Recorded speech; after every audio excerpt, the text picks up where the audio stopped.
I try to be totally independent. I don't want to see what others do.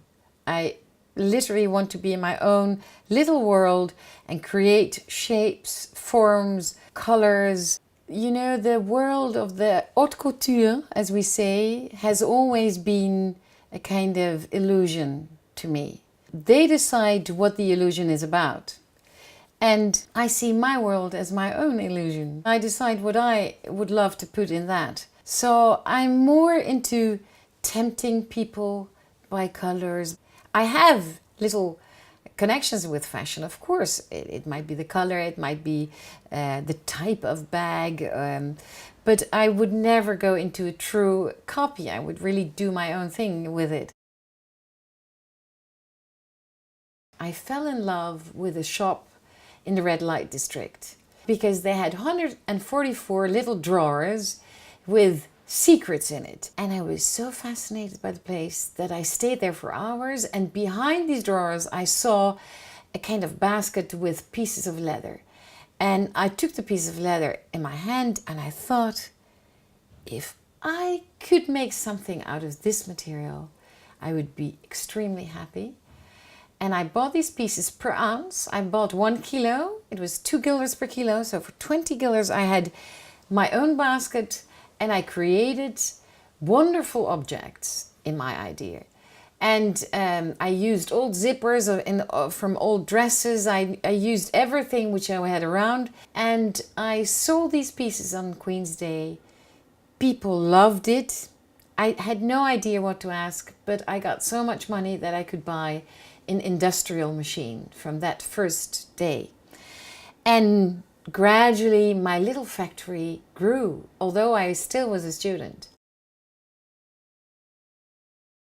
My father heard the news that he said, "What are you doing with this leather?" And I said, "Well, I think I create my own world and I find people who want to enter in this world." And he's a banker. So he said, well, if someone would come to me and ask me money, I wouldn't give this to him because I want to see first how prices are estimated and I want to see the client. So he didn't give me money. He said, you have to do it yourself. So actually that was very good. I have two brains working daily. I just opened a third shop. I'm a wholesaler, so I sell to about 18 countries apart from the US.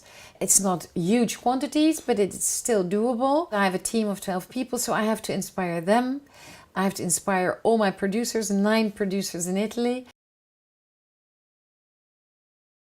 Unfortunately, the way I deal with the business could be interpreted as very chaotic. For me, there's a rhythm, and that means it's Montessori. I know every week at least 5 items or themes has to be finished. And can I deal with all my emails, which is a kind of war? And every week I have to finish all the emails I've gotten that week.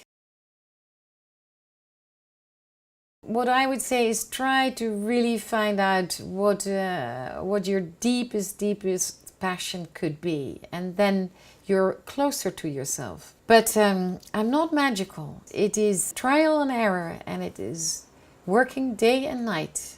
It is sometimes suffering, but it makes you so happy when you've done it.